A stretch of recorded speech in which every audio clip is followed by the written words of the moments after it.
Live from New Delhi, you're watching DD India News Hour, India's voice to the world. I'm Siddharth Bharadwaj. Coming up in the next hour, President Trump says he wants China's help in dealing with Russia as two leaders expected to meet in South Korea next week. In another move, US sanctions Colombian President Gustavo Petro, accuses him of failing to stop illegal drug trafficking. Chhath festivities begin today with sacred Nahai-Khai ritual. Prime Minister Narendra Modi extends greetings to all devotees on the auspicious day.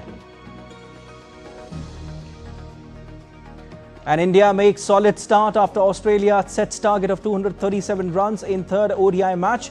Harshit Rana takes 4 wickets.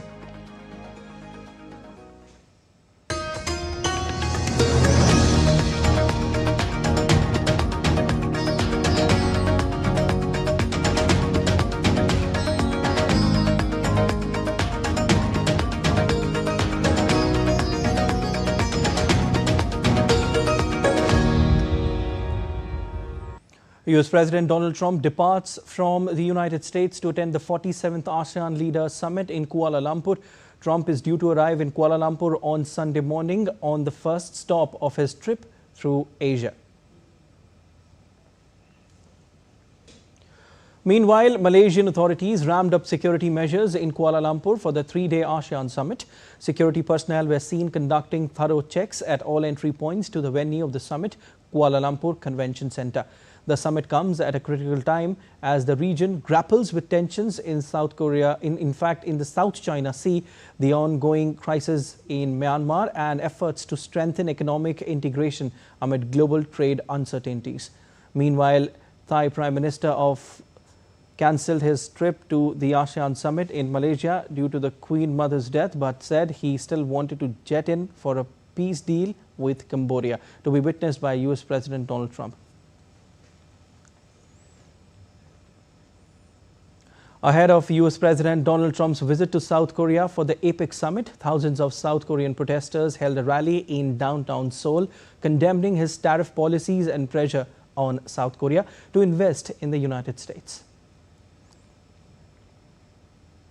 China and the United States began their latest round of trade talks in Malaysia on Saturday ahead of a closely watched meeting between their two leaders in South Korea. The world's two biggest economies are seeking to avoid further escalating a damaging tit-for-tat tariff tensions, with US President Donald Trump expected to meet his Chinese counterpart Xi Jinping in South Korea next Thursday. Trump said on Friday that the issue of Taiwan will also be among the topics discussed with Xi.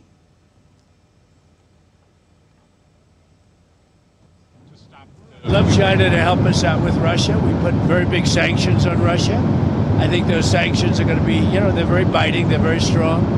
But I'd like to see China help us out. I have a good relationship with, as you know, President Xi. Very good. We're going to be meeting. We'll have a good meeting. I'm pretty sure we're going to have a great meeting, maybe a great meeting.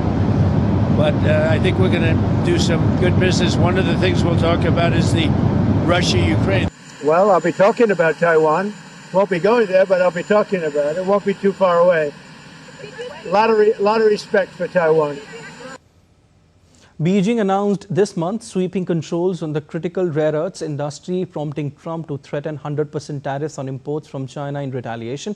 The two countries also began charging arrival fees on each other's ships, sparked by US Section 301 investigation that found Beijing's dominance in the industry was unreasonable. Canadian Prime Minister Mark Carney stated that the country stands ready to resume trade talks with the United States that President Donald Trump halted over an anti-tariff advertisement issued by Ontario's provincial government. For months, we have stressed the importance of distinguishing things we can control and things we can't control. We can't control the trade policy of the United States. We recognize that that policy has fundamentally changed from the policy in the 1980s, 1990s, 2000s. And it's a situation where the United States has tariffs against every one of their trading partners to different degrees. And it's in that context that our officials, my colleagues, have been working with their American colleagues on detailed, constructive negotiations, discussions on specific transactions, specific sectors, steel, aluminum, and energy. And a lot of progress has been made. And we stand ready to pick up on that progress. Meanwhile, soon after Canadian Prime Minister Mark Carney announced Canada's readiness to restart trade talks with the US, President Donald Trump stated that he had no plans to meet with Canada's Carney during the ASEAN summit in Kuala Lumpur. Canada lied. I mean, what they did was terrible. They made up a fake statement by President Reagan. Reagan was a big supporter of tariffs when needed. And we need tariffs for national security, and they totally turned it around because they're getting hurt by tariffs and we're gaining by tariffs. Trump terminated the talks on Thursday over the video, which used Republican icon former President Ronald Reagan, saying tariffs cause trade wars and economic disaster. In a late-night social media post, Trump called the ad fraudulent. As part of efforts to pressure Russian President Vladimir Putin to end the conflict, more than 20 nations supporting Ukraine have pledged to take Russian oil and gas off the global market during Coalition of the Willing meeting in London. Ukrainian President Volodymyr Zelensky urged Kiev's allies on Friday to introduce sanctions against all Russian oil companies, its shadow fleet and oil terminals to disrupt Moscow's ability to fund its conflict in Ukraine. Peace is born from pressure on the aggressor, and that is what we must continue to do.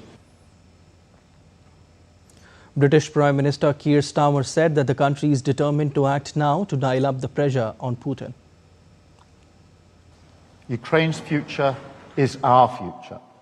What happens in the weeks and months ahead is pivotal for the security of the United Kingdom and all our allies across NATO and beyond.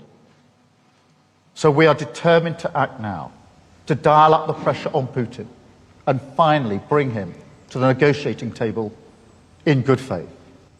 NATO Secretary General Mark Rutte agreed to significantly increase the pressure on Putin to come to the negotiating table.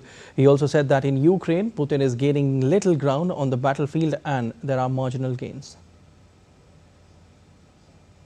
The sanctions that the US has placed against Russia's largest oil companies will starve them of revenue and significantly increase the pressure on Putin to come to the negotiating table. And they show once again that President Trump is absolutely committed to end this war and bring a lasting peace to Ukraine. European Union leaders agreed to meet Ukraine's pressing financial needs for the next 2 years, but stopped short of endorsing a plan to use frozen Russian assets to fund a joint loan to Kiev over Belgian concerns.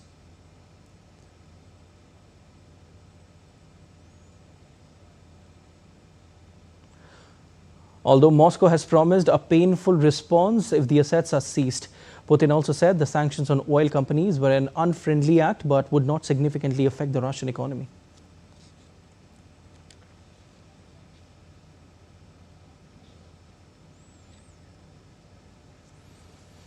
Meanwhile, US President Donald Trump said on Friday that he would like China to help Washington in its dealings with Russia. And Russian President Vladimir Putin's special envoy for investment and economic cooperation, Kirill Dmitriev, said on Friday that he believes his country, the United States and Ukraine are close to a diplomatic solution to end Russia's conflict in Ukraine. On his arrival in Washington for talks with US officials, Dmitriev said that a meeting between Donald Trump and Putin had not been cancelled, as the US president described it, and that the two leaders will likely meet at a later date. The planned summit was put on hold on Tuesday as Russia's rejection of an immediate ceasefire cast a cloud over attempts at negotiations. Trump said he cancelled the planned meeting with Putin in Budapest because of a lack of progress in diplomatic efforts towards ending the war and a sense that the timing was off.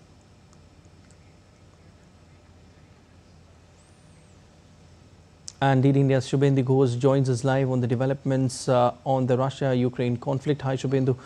After US's sanctions on major Russian oil companies, the EU leaders are also stepping up sanctions on Russia. What do we know about these new sanctions exactly?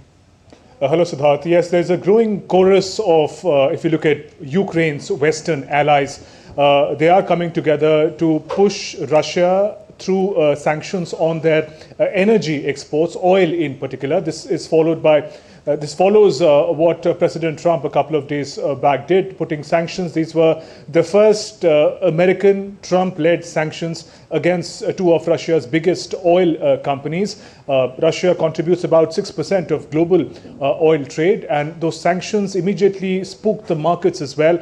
There's a 5% jump in the oil prices. It has stabilized since then, but the concerns remain. So it appears that instead of ammunitions, it's sanctions through which the allies appear more keen to be working towards. We saw that Ukrainian President Zelensky had earlier gone to Washington hoping to strike a deal vis-a-vis Tomahawk missiles. In the London summit, the one that we're talking about, where the leaders pledged sanctions against Russian oil, there too, the expectation from the Ukrainian side was to get access to some long-range missiles that gives them strategic advantage on the battlefield. But what we do see is that the convergence is happening more in the domain of pressurizing Putin, pressurizing Kremlin to come to the negotiating table, and energy appears to be the focus. However, there is no clear timeline as to how these pledges would transform into action. Europe's own dependency on Russian energy, particularly gas, upwards of 10% is still imported from Russia in Europe. It's still not over. Winter is approaching, which is a difficult weather for the region in the coming months. So we'll have to wait and see how this pledge really translates into any kind of real action. Exactly, we have to wait and see that. But Shubhendu, Russia on the other hand said that the sanctions by US would pinch a bit, but not what Washington is expecting in terms of pressure tactics. There is also a fear that Russia might opt for a retaliatory measure. What do we know about it? Russia really has been responding so far on predictable terms, putting across a rather strong man sort of a face that we're not affected by these sanctions put in by the West. Remember, all parties, all stakeholders know that perhaps a ceasefire negotiation is almost imminent. And depending upon what position one presents oneself as, how vulnerable or how strong will determine the manner in which the ceasefire could in fact materialize and what one could gain from it. So in that sense, Russia saying that the American sanctions, those were the first ones to be announced, will not affect Russia's economy much. It will be able to sustain it. However, it did mention that some semblance of bonhomie, of normalcy that appeared to be forming through the Alaska summit between President Trump and President Putin, that goodwill is likely to be diluted by these sanctions that the American president has announced. But so far, Russia responding to it on predictable lines that what the West does not impact Kremlin. Definitely, this is the situation as of now in front of us. Shubhendu, and now in latest, Trump is asking for China's help to deal with Russia. What sort of help is he asking for exactly, as both leaders are expected to meet in South Korea next week? Well, President Donald Trump, after his certain success as far as the Gaza ceasefire is concerned, is now completely focusing on the Ukraine conflict. He would want a speedy end to it. So in that sense, he wants to use all possible alternatives to use as pressure tactic against President Putin. His direct negotiation has not yielded result, as we saw in Alaska, and these oil sanctions have been announced. China happens to be a close military, strategic and economic partner of Russia. He's hoping that after these oil sanctions, which is going to bite China as well, there would be certain pressure that President Trump indirectly could exert through China on President Putin and Kremlin to be able to arrive at the goal that he's looking at, bringing President Putin onto the negotiating table. Definitely. But Shubhendu, my question is that ultimately, when we are talking about a solution, it can only be done when both the parties will sit across the table and talk it out, because no solution have ever been found on the battlefield, and dialogue and diplomacy is the only way where you can get any solution. Like India has always been saying that dialogue and diplomacy is the only solution when it comes to ending a conflict. So How do you assess this? That's right, Siddharth. In fact, that's right. That's also the position that India has been pushing since the beginning of the conflict, that resolution has to happen with both sides negotiating a truce. But we've also seen the realities of the battlefield have been different. Both sides have tall expectations from what must come out of a ceasefire. And therefore, because there is no meeting ground, because there is the trust deficit between the Ukrainian side and the Russian side is so wide that any expectation of ceasefire to happen, especially in a sort of idealistic manner where leaders can sit and talk and negotiate and work towards a peace, appears so difficult. And therefore, what we see at the moment is sort of muscle flexing, arm twisting, whatever one can do to be able to meet one's goals. But for Ukraine, it happens to be an existential question, and so it is for Europe as well. And therefore, they're putting in all their resources to make sure if a ceasefire negotiation happens, Ukraine at least is on an equal footing with Russia while negotiating truce. All right, Shivendu, we leave it there. Thank you so much.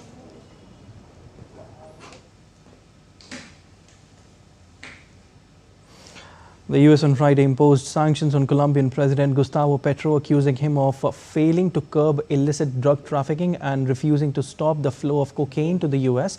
The US Treasury blacklisted Gustavo Petro, First Lady Veronica Alcocer, his eldest son Nicholas, and Interior Minister as well, banning them from travel to the United States and freezing any US assets they hold. The action adds Petro to a list of world leaders under US sanctions, alongside Venezuelan President Nicolas Maduro, Russian President Vladimir Putin, and others as well. Last weekend, Trump announced an end to hundreds of millions of dollars of US aid to Colombia and threatened tariffs on Colombian goods.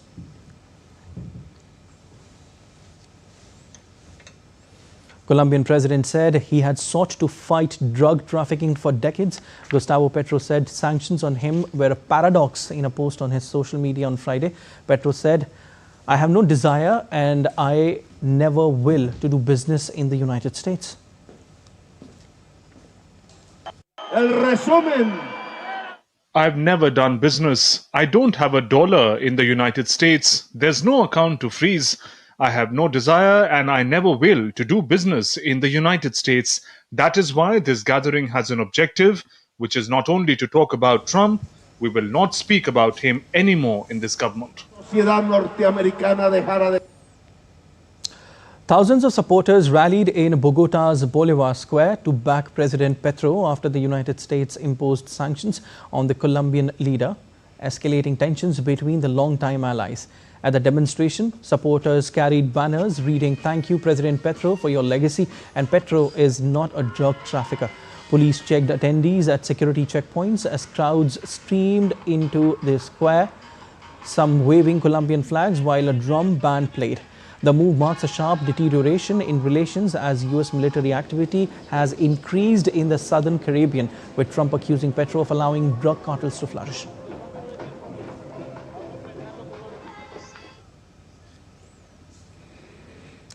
The Pentagon on Friday ordered the deployment of an aircraft carrier strike group to counter drug trafficking organizations in Latin America. The deployment is part of Trump's military buildup in the Caribbean, which includes 8 additional warships, a nuclear submarine, and F-35 aircraft. The Gerald R. Ford, which was commissioned in 2017, is the United States' newest aircraft carrier and the world's largest, with more than 5,000 sailors aboard. The carrier announcement came after Defense Secretary Pete Hegseth said in an overnight strike on boat alleged to be operated by a Venezuelan drug trafficking gang, Tren de Aragua, had killed 6 people in the Caribbean Sea. The US military has carried out trench strikes against alleged drug vessels, mostly in the Caribbean, since early September. The deployment marks a significant escalation amid heightened tensions with Venezuela, whose government Washington has long accused of harboring drug traffickers and undermining democratic institutions.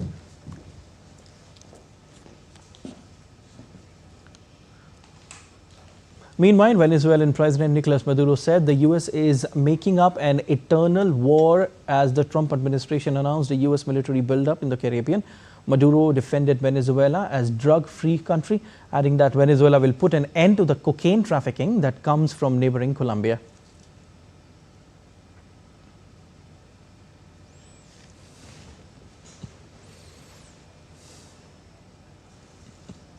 se están inventando. The people of the United States know it. They are making up a new eternal war. They promised that they will never enter a war, and they are making up a war that we will avoid. With the mobilization of the people of South America, as South America and the Caribbean all say no to war, yes to peace, yes to prosperity, yes to harmony and living together. Caribe todo dice. All right, and we have Mr. Sushil Kumar Singhal, who is former senior diplomat with us in the studio. Sir, a very warm welcome to the DD India News Hour. I want to ask you, really, the situation, in fact, the relation between US and Colombia has hit a new low. Do you agree to this? And US has sanctioned Colombian President and blacklisted First Lady, eldest son Nicholas, and Interior Minister as well. He also earlier ended aid in the country. How do you see this entire situation? This is a new low in the relationship between the two countries. There is no doubt about it. Okay. And the President Trump, or the Treasury Department, because there's a Treasury Department which has done it, of course, with the knowledge of President Trump. What they have done is by sanctioning the present president, his family, I don't see, what objective will they achieve with this. Because Colombia, for the last 30 years, has been the closest ally, I would say, in Latin America of USA, and they were fighting this war against drugs side by side. And suddenly, I don't know what happened, that President Trump has to take such a drastic decision to virtually cut off the relations with a country who was so friendly with them. And whether it has a legitimacy, no, that's also a question. Of course, it has been imposed, these sanctions have been imposed under the internal law of USA. And any country can, decide whatever they want to do. But when they impact a third country, I think the question of legitimacy also. So is it a violation of the international law? Well, because normally the sanctions are imposed under UN supervision. UN Security Council is the one which empowered to impose sanctions or take any even action. But here it's the United States taking action under its domestic law. So as far as the United States is concerned, well, we can justify that, it's under their domestic law. But if they pressurize third countries, other countries, then I think the question of legitimacy comes into the play. I think there's a big question mark when we call it legitimate, because then what it seems to will be that, the USA is taking over the role of the international institutions, and whether the issues which has been being raised by USA, are they legitimate? Because somebody has to certify, has to say that, what the USA is feeling or doing is correct, because there are alleged violations. They're saying that, they are not cooperating in the war against the drugs, and there is a cocaine protection which is going on there. Well, there is no international sanctions against that. So saying that, they are violating some, we don't know what they're talking about. There's using the term violation. But what is being violated, what is not being violated, I think it's a big question, because there's a lot of gray areas in this. What is happening in this US action against Colombia, and this, I would say, is very, very much unprecedented. It's concerning as well. It is certainly concerning, because then we have the multilateral system is virtually collapsing. The whole idea of the UN as a watchdog was that they will maintain peace and security in the globe, entire globe. Now the USA is doing its own activity, and without any justification, without justifying it in front of the UN body. We have a UN Security Council, we have UN General Assembly. At least they could have called a UN Security Council meeting and discuss it. These are the issues, but there is no discussion. Okay. So to my mind, it has raises a lot of questions on the legitimacy of these sanctions. Okay, and sir, do you think that all this was building up since long, or it's a sudden decision by the US? Because there were some incidents which happened this year, and one of which is the rejection of US military flights of deported migrants by Gustavo Petro. Do you think this is one of the reasons why the sanctions have come now? Well, the President Trump, the way he's conducting foreign policy, it seems that his personal feelings are also come into the play or in the decision making. So I would not be surprised that if the refusal to take these illegal immigrants to Colombia certainly could have played, because as I said earlier, so they had such a good relationship for last 30 years. Suddenly saying that they are not cooperating, it's because I don't think the situation has changed so drastically that President Trump or the Treasury Department has to take this kind of action. So I completely agree that maybe it's quite likely that other considerations have played role in this decision which had been taken by the US Treasury Department. Also, a few days back, Donald Trump has said that now there will be no aid from the United States going to Colombia. What do you think that how significantly it would dent Colombia's economy? Because he has put sanctions as well, or he's threatened to put sanctions. Well, he has not put as of now, but yes, he is threatening. Yes, certainly, the Colombian, because the aid which was being given to Colombia was under a program which was to help Colombia to fight against the drugs. So I find this very,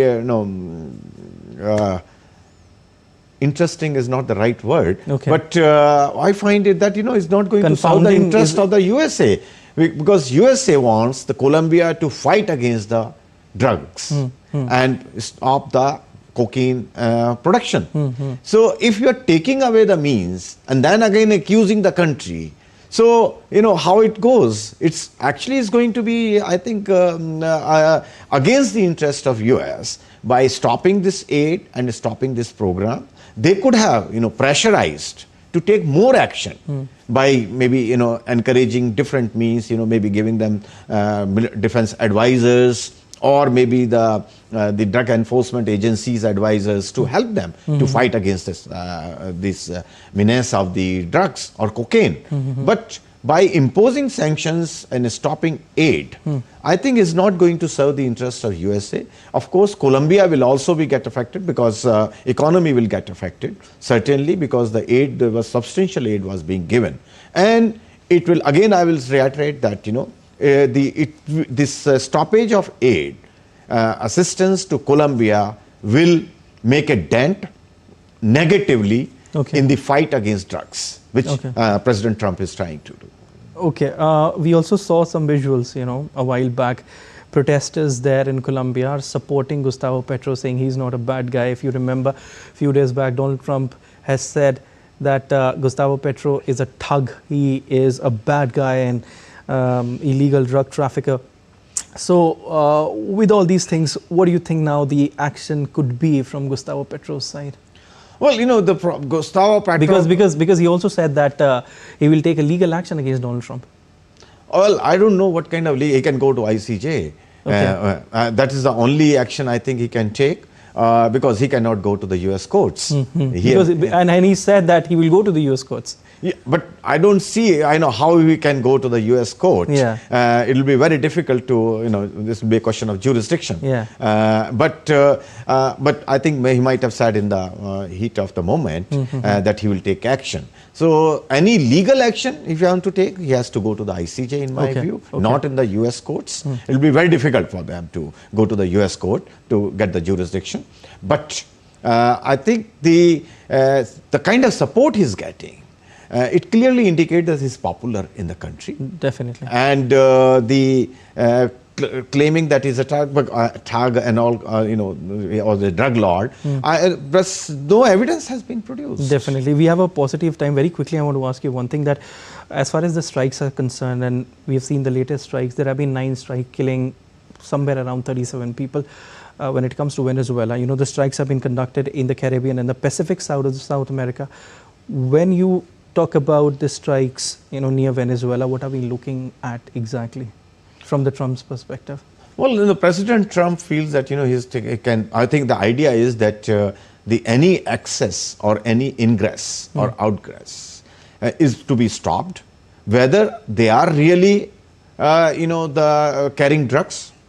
This is a big question mark. Okay. And again, it's a question of legitimacy, because it's ultimately a military action against a third country. Yeah. And that under UN Charter, it can be undertaken only in 2 situations. One is in the self-defense, Article 51.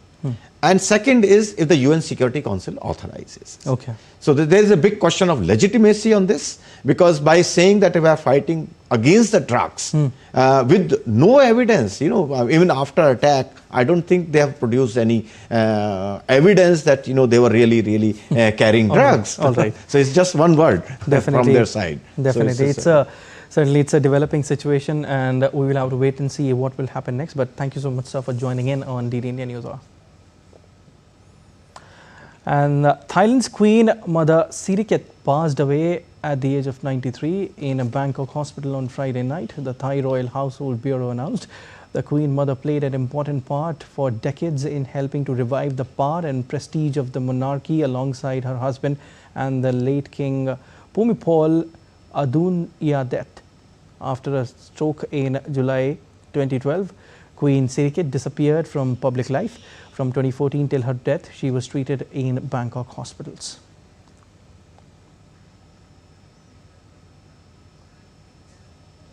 And still to come on DD India News Hour. Delhi Airport's Terminal 2 reopens. Stay tuned for more updates. And New Delhi to host International Rice Conference.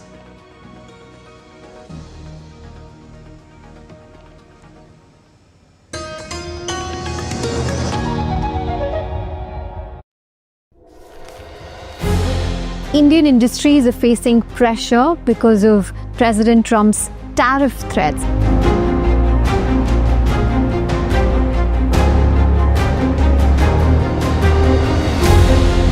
Even tariffs are part of the story, actually. If you were to look at the whole story of the deindustrialization of India, it began in many ways under the British rule. They say, oh, it's not our fault. India fell behind because you missed the bus for the Industrial Revolution. My answer is, we missed the bus is because you threw us under its wheels.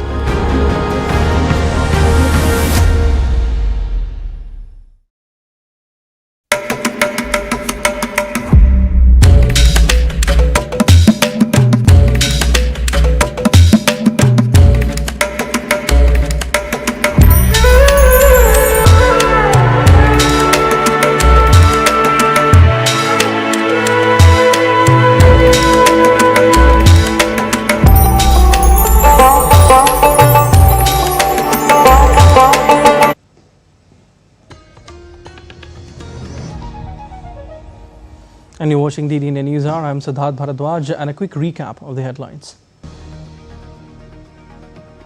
President Trump says he wants China's help in dealing with Russia as 2 leaders expected to meet in South Korea next week. In another move, US sanctions Colombian President Gustavo Petro, accuses him of failing to stop illegal drug trafficking. Chhath festivities begin today with sacred Nahai-Khai ritual. Prime Minister Narendra Modi extends greetings to all devotees on the auspicious day.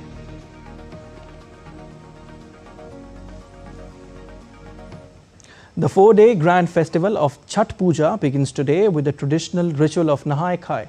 On this day, devotees take a holy dip in rivers, ponds or other water bodies such as the Ganga or local streams, symbolizing the purification of body and soul. Devotees and worshippers gather along riverbanks and taking holy dips. To ensure the best experience for devotees observing the Chhath Puja, fasting and offering argh, which means offering to the sun, the preparations were done by the Delhi government at around 1,000 sites across New Delhi, including the development of 17 model ghats. Embankments are being built alongside the river to create a seamless experience. For security, wooden barricades have been installed along the banks of the Yamuna River. Prime Minister Narendra Modi extended his greetings on the first day of Chhath Puja celebrations. In a post on X, he wrote, and I quote, "With the sacred ritual of Nahai-Khai, the 4-day grand festival of Chhath is commencing auspiciously from today. My heartfelt best wishes to the devotees across the country, including Bihar.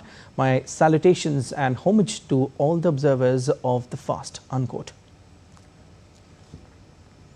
Civil Aviation Minister K. Ram Mohan Naidu on Saturday inaugurated Delhi Airport's renovated Terminal 2 with an annual capacity to handle 15 million passengers. The upgraded T2 will offer passenger-friendly facilities. DD India's Tapas Bhattacharya reports. Joining me is the Civil Aviation Minister, sir. T2 airport reopening. It's a huge opportunity for Indian travelers, domestic travelers for once, and that too coming up right before the winter schedule. What's your take on that? See, winter schedule, considering it is the festive season and winter, there is obviously more travel happening. Delhi being the hub for the country, connecting to 87 destinations across the country, it is very important that we keep it ready for the winter schedule. And that was the plan before. And for that, T2 is very, very instrumental.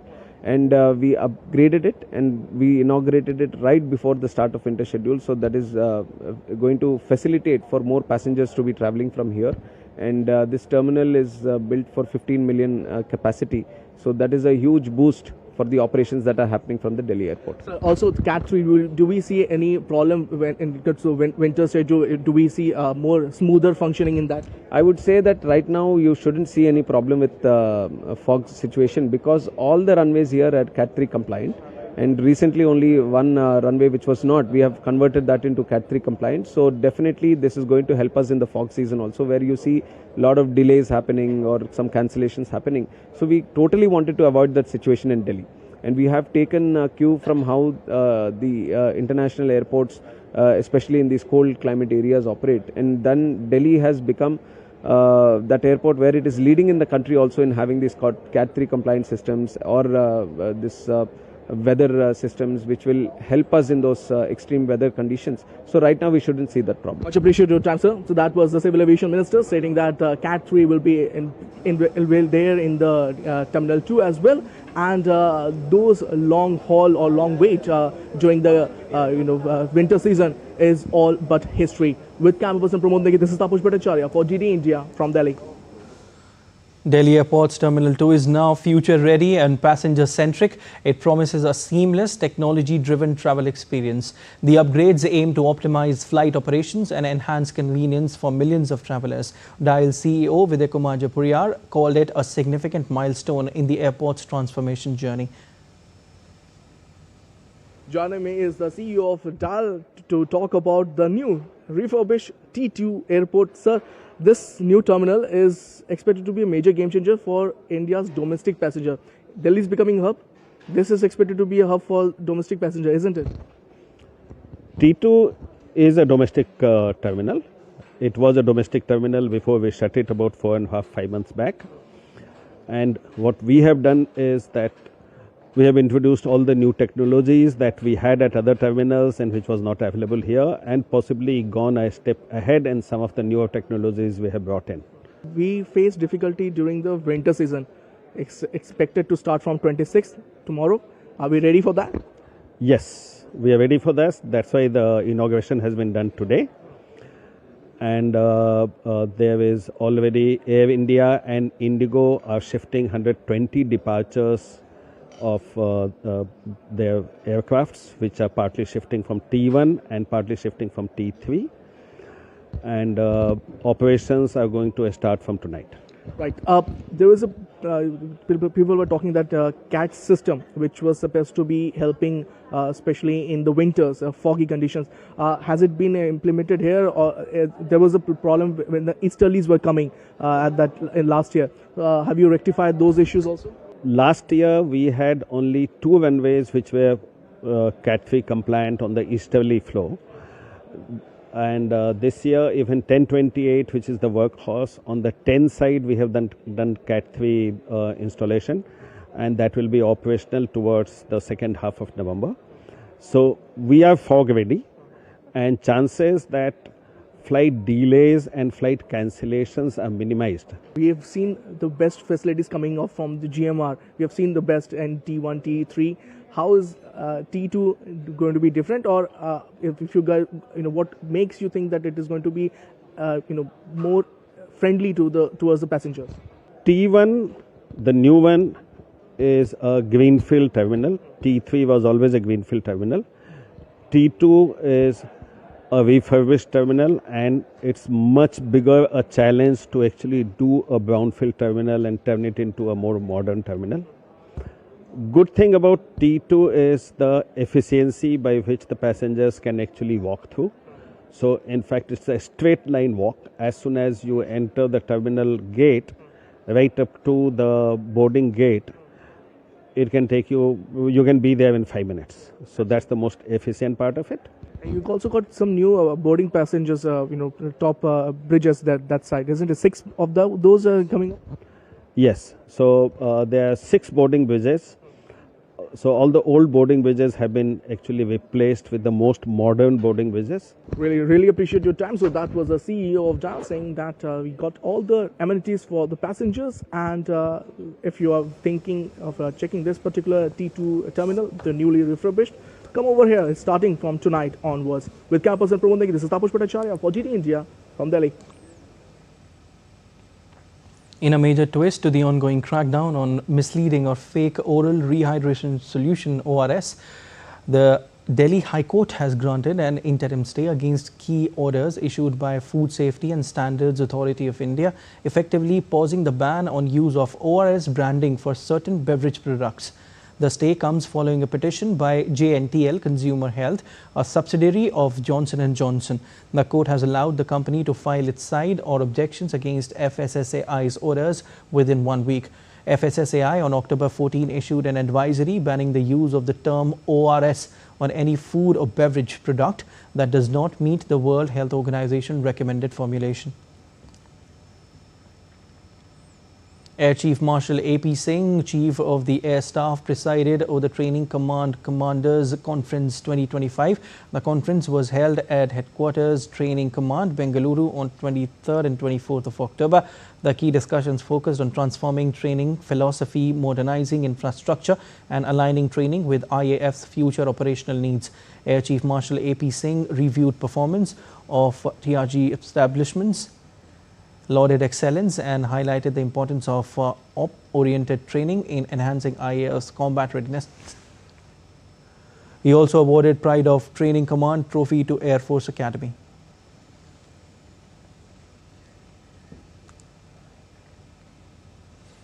The International Rice Conference will be held at Bharat Mandapam in New Delhi on October 30 and 31st. The conference will feature GI-tagged rice products and launch of new rice varieties. It aims to promote global awareness of innovations and technologies in the rice sector, unite farmers, scientists, exporters and buyer nations, and discuss future challenges and strategies as well. Agricultural startups will also present their innovative solutions at the event. In fact, the conference will also see participation from agriculture ministers of the Philippines, Zambia and Ghana, along with delegates from several countries.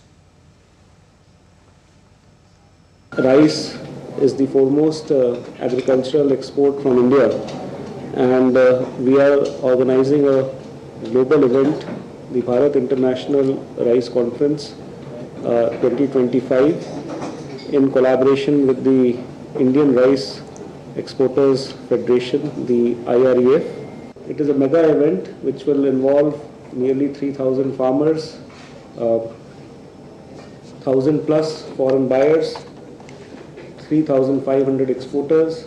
There are 7 countries which are the partner countries. And let's take a look at other stories making news.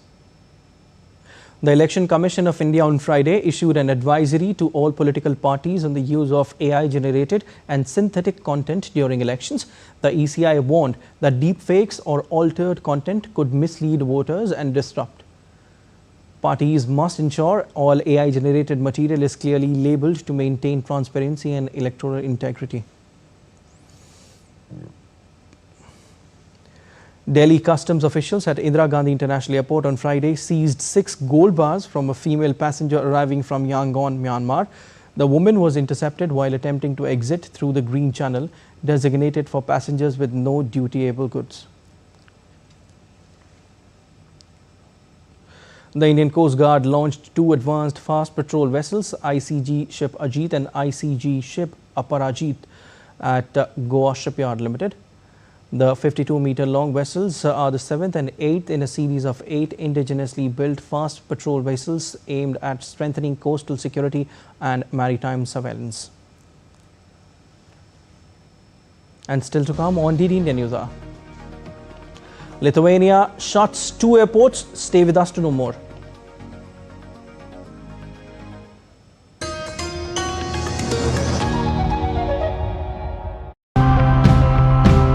Sometimes even the smallest things like changing our food habits or nurturing a patch of land or rethinking our relationship with the animals around us can spark a transformation that reaches way beyond ourselves. Neighborhood Group joined forces with the local cafe to launch Feeding Forward, a program that distributes surplus food to street dogs. The idea is to reduce both waste and animal aggression. Familial Forestry emphasizes that we are ready to own a responsibility to nurture that particular tree like a green member of family. Our vision for this is to have every rooftop in Chennai covered by a vegetable green garden. Sindhu's solution is a fresh salad delivery service called Salada.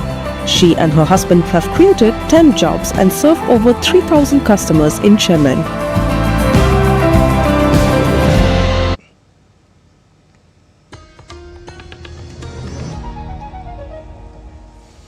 You're watching DD India News Hour. I'm Siddharth Bharadwaj. And Lithuania's Vilnius and Kaunas airports closed on Friday night due to meteorological weather balloons flying in from Belarus. Lithuania's Transport Ministry said in a statement that traffic at the 2 airports was suspended until 2200 local time, and this is 3rd such disruption this month. The National Crisis Management Center said tens of balloons had been noted on the radar. Lithuanian Prime Minister Inga Rugėnienė, he said on Wednesday that the Baltic country would close its border if Belarus in fact, if smuggler balloons entered from the neighboring country again.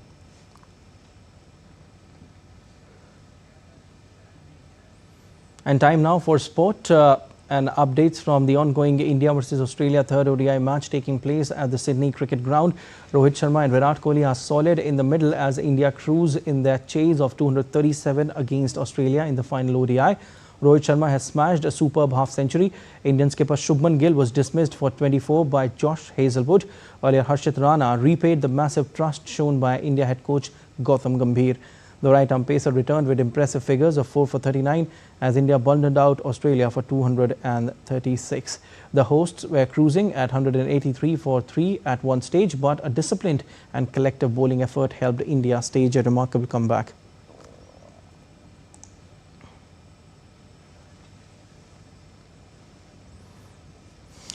And my colleague Deepika Mehta is joining me live on what's happening in India versus Australia 3rd ODI. Hi Deepika, as you and I are talking, it's 145 for 1. It's 3rd ODI. Although India have lost the series, but all's well if ends well. If they will be able to clinch this one, how good would be this encounter as a morale booster for the entire Men in Blue? This indeed is a match that Team India is playing for pride, that's all. And especially what makes it even more special is that Kohli is hitting finally in the 3rd ODI. What we saw in the previous 2 ODIs, not only we witnessed India's defeat, but how Kohli went back. But that was really disheartening. But today many of the fans, after what gesture he gave in the 2nd ODI, many of the fans were expecting that this is going to be his last ODI. But the way he is hitting right now, the way he is marching towards his 75th 50. We saw another 50 from Rohit Sharma today, which is his 60th 50 today in the ODI series that he scored. Virat Kohli is performing today to much of the fans' delight, because we can see a sea of blue today who are supporting Virat Kohli just to see him play at Sydney Cricket Ground, because another opportunity that would come when both Virat Kohli and Rohit Sharma would be witnessed playing against Australia in an ODI format at the SCG, would be somewhere in the 2027 Cricket World Cup. And ahead of this comes as a perfect opportunity. And we also saw the fact that how Virat Kohli was really delighted to, when he scored the first run, and till now he's unstoppable. Let's see if he can hit a 50. Definitely, Deepika, you know, there's a reason why we call him the run machine, and the spark is still there in Virat Kohli. We can say that, and with Rocco spilling the magic on the field, we can certainly say that this one is our encounter, and we are clinching this one, you know, men in blue. But how do you analyze the overall strategy of Team India when it comes to the previous two ODIs as well and this one? What is different this time around? I think this is more about the balance between the units, the bowling and the batting unit. The change that was made today, inclusion of Kuldeep Yadav, was very much required in the initial ODIs as well, which was the first and the second one. When we are not having the key bowlers here in the squad, it becomes really important to have at least a replacement for that. Not including Kuldeep Yadav, that really was not a good decision by the coach there, and was being criticized by many of the fans. Today we saw the change. Today we saw that how Prasidh Krishna also came in, that was also being criticized, but also at the same time Kuldeep Yadav also became a part of the squad, and we saw the change. However, today who starred in the bowlers was Harshit Rana, taking 4 today, and this also shows a very promising side of Harshit Rana and how he can be the player for the ODI formats, because he said before the match as well that he loved all the formats, but ODI is very special to him, and we saw his performance today, taking 4 crucial wickets in today's clash, and how disciplined India's bowling encounter was against Australia. This was somewhere missing in the initial ODIs. And also we have to remember the fact that after this, India is going to face Team Australia in the T20 formats, and Australia is a very mighty side, not only in men's cricket but in women's cricket as well. So we have to be very disciplined in both the units, which is the bowling and batting. The difference was seen today. Hopefully we will take the learnings from there, because today India is only playing for pride. If India wins, good for them, but not the result that India would be expecting. However, a clean sweep by Australia is also unexpected, because if that happens, that would happen after 41 years. That India don't want that record to be created. So let's see how Team India is going to perform today, keeping in mind that next they have the target in hand is to face Australia once again, but in the T20 format this time. Siddharth. Definitely, but the way they are playing, Deepika, it certainly seems like they'll be ending the encounter in what, 32nd or 33rd over. You know, let's forget about if they lose today, because that's not the question really, the way they are playing. But you mentioned T20 format, Deepika. Let's little bit talk about that. When it comes to T20 format, Team India is really doing well, and with the youngsters coming in, you have the partnership of Abhishek Sharma and Shubman Gill, the much famed partnership. We saw that against Pakistan as well. So how do you analyze Team India in T20 format? Because they are fearless now, and this is something which we always wanted. This is something Team India always wanted, and T20 format is all about that. You are very much right when we talk about this in T20's light. But here what we can see is that Team India is currently in a transitional phase. Today when we look at ODI format as well, we were really missing the duo of Rocco.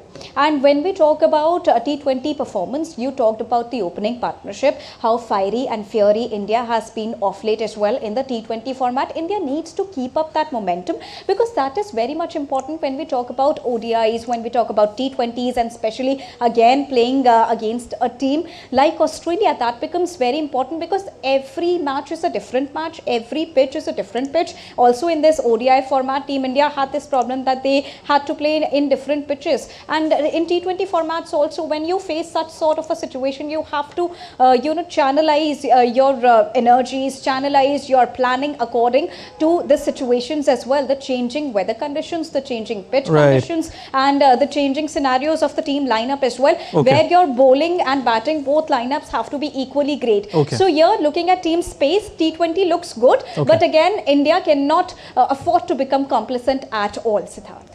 All right, Deepika, we leave it there. Thank you so much. And top seed Yannick Sinner brushed aside Alexander Bublik's challenge with a 6-4, 6-4 win to progress to the Vienna Open semi-finals. Sinner, seeking his 4th title of 2025, will face third seed Alex de Minaur in the last 4 after the Australian beat Matteo Berrettini 6-1, 7-6 in his last 8 encounter. The Italian had been beaten by Bublik in June this year, but he was in total control, never losing more than 1 point in all his service games.